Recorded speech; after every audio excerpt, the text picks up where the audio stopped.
Hey, John. John, are you there? I thought I punched him up. Hey, there he is. Hey, John. Hey, guys, how are you? Hey, good. Hey, before we dive deeper, I'll put you on the spot. One word to capture this season.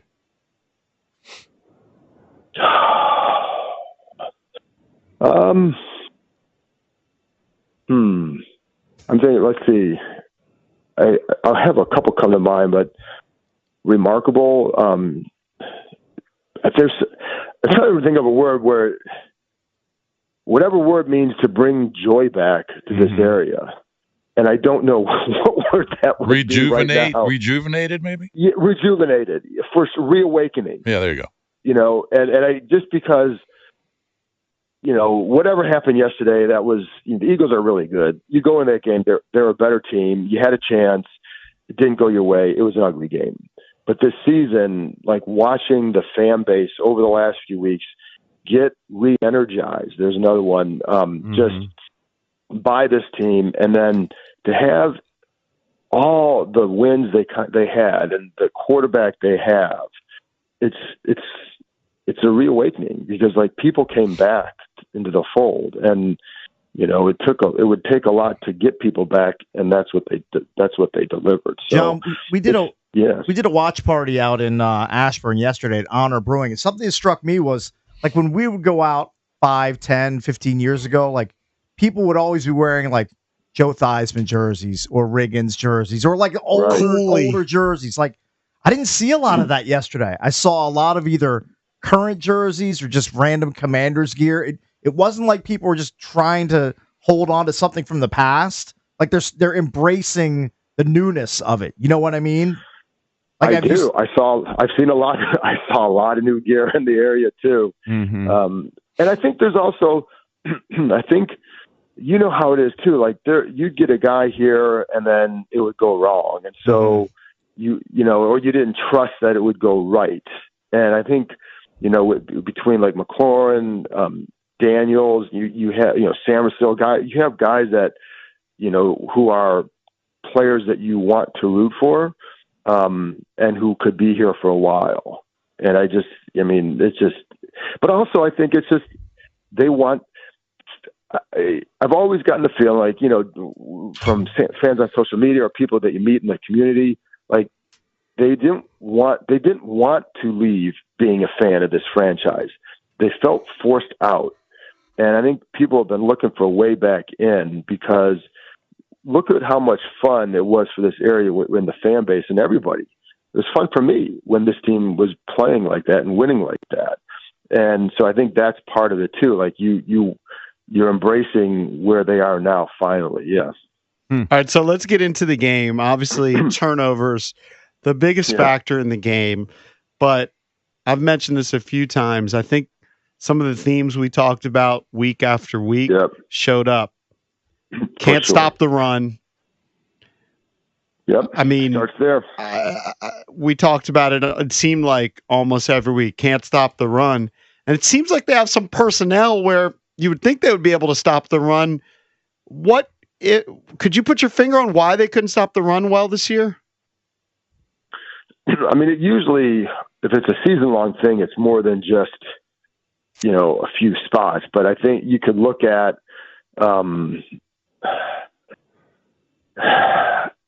it's a hard one, because sometimes you think, well, you know, Bobby Wagner and Louva are really good linebackers. And then you got these two defensive tackles who, while they are, you know, they didn't play at an all-pro level or Pro Bowl level, but they're still solid NFL defensive tackles. And you have parts. But I also think sometimes, like, you know, you look at, you know, sometimes like, oh, you got to set the edge better. But then some games you're doing that, and then you're not getting there. And so I think it's just a variety of factors. So I don't know that there's one thing you can really point to alone. I think personnel, you always want to improve, and I think they can. But it's not like it's bad personnel, right? You know what I mean? I think there's some times where, you know, you try and make a play and maybe you go duck under a guy and do, you know, instead of taking the head on, and that leads to a big gap. but that doesn't explain everything. It was a lot of things that felt like with that. But I do think you've got to have some very consistent edge setters with guys who also, and I'm not putting it all on the ends either, by the way, but like, I think one of the things, to get guys who are, equal threats, run, pass. And I think they have some who can do both, do one, do the other. But I think like Dorrance Armstrong, I think was solid all year. So, I think there's a multitude of things. And in terms of like, if people wonder about scheme, like, I don't know that I could really say that. It's not something I've heard from outside, but I think it's something that, you need to explore. You need to explore everything because it didn't work all year. And then, and it's, it's just John. It was, like even on the Barkley touchdown.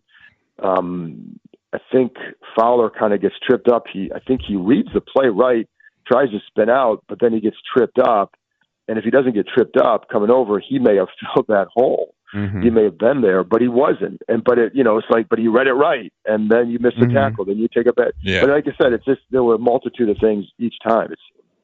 I don't even really need to talk about the game because we saw what happened. It's fine. It is what it is.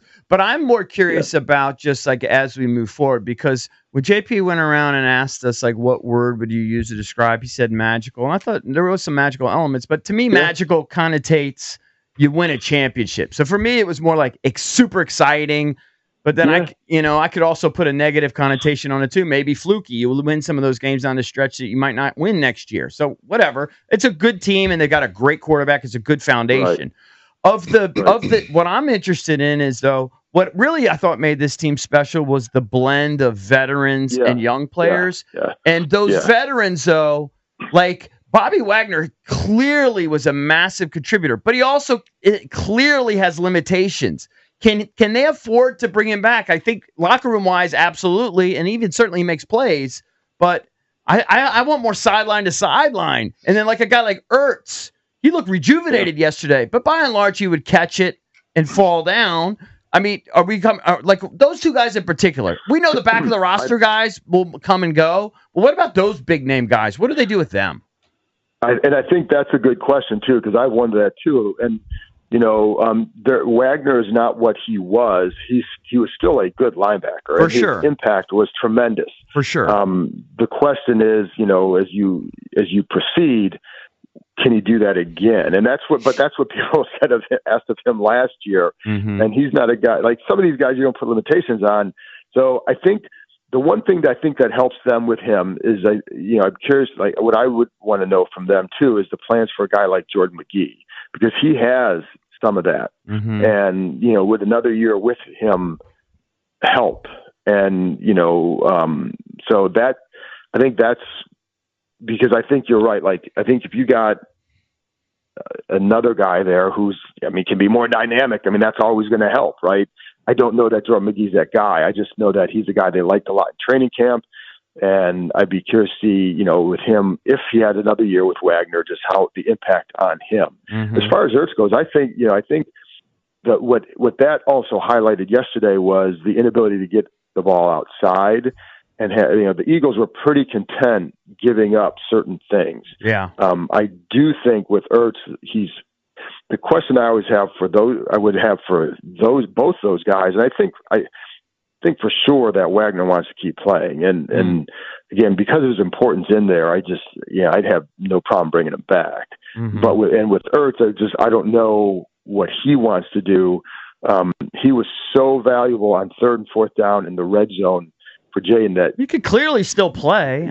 I think the hard part is, I think what you need to see is more from, I think if they needed to see, I don't know if it's more development, more production, whatever, from Ben Sinnott, the rookie, to make that a decision like, okay, well, you got this guy. I don't know that they have that guy waiting in the wings.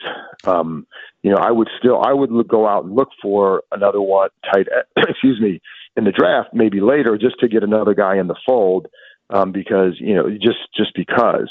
But Ertz, though, the importance to Daniels was high, not just from a leadership standpoint, but from a you know where the guy's going to be standpoint on these clutch downs, and he came through on those downs so many times.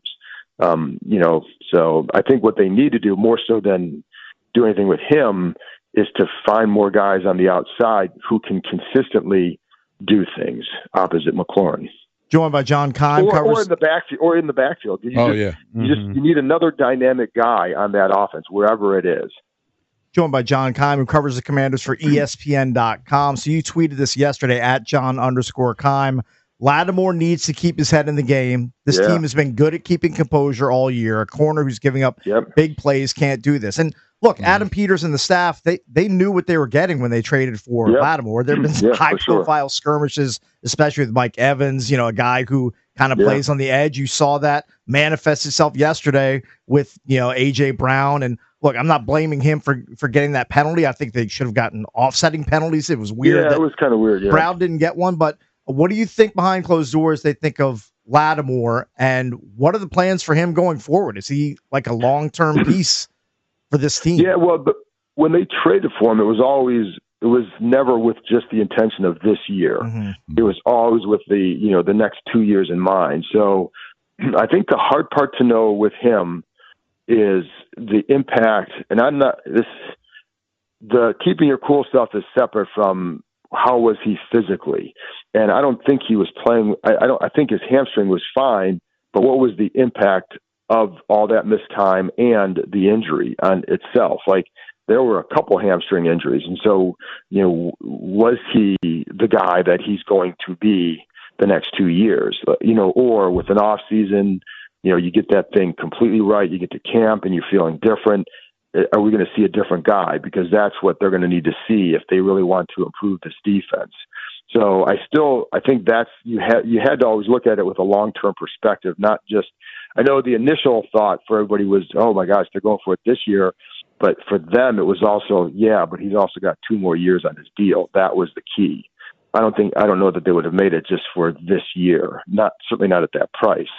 So I think that's how you have to look at it. But my question would be, again, what I tweeted is accurate, right? It's right. You've got to keep your cool in those spots, because the play before they were going at it too. Mm-hmm. And that was a continuation of that. And you can't at that position allow someone to get in your head. And, they love that he's a strong competitor, and he is. Like, he doesn't back down from anybody. I think that's good, but I think he's a net liability, to be honest. Yeah, Bickle wants to get rid of him. No, I think, listen, you can't be doing that if you're giving up these big plays too. Like, that just, he's just so grabby as a defender. Just how he's a physical corner. He's an $18 million cap hit next year. Yeah. Yeah. No, listen.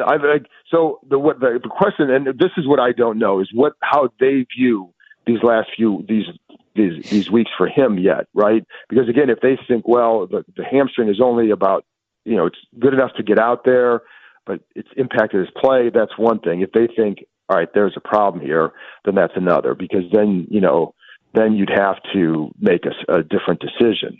Because you can't have, if you trade him for the next couple of years, you have to have him be better than what he was against the big time guys. Right. Just in terms of the offensive line, obviously having Cosme out hurt. But that's another unit where, they did make some additions this past season, but don't you think they're going to address that as well? Especially after watching what Philly's offensive line can do. Well, and that's what I was going to say is, if you want the model for what you have to do, it's the team you played yesterday. Like, the areas where they need to improve, it's what the Eagles do well, And so, yes, I think if I'm pretty sure they'll be the same way. Like, that's a group you're always trying to improve, always. And so, yes, I think when they need to get more production out of the run game with their backs, and that's part of it. So I think they would look to do that for sure. Thank you, John. Thanks, guys. Been a fun ride. Yep. Good talking. John Keim from ESPN.com. It's been a lot of fun, man. All right, we'll get you on again soon. Thank you, John. Really appreciate it every week.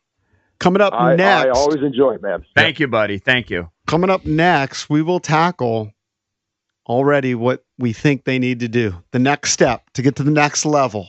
What's the first thing they got to do? First thing they have to address.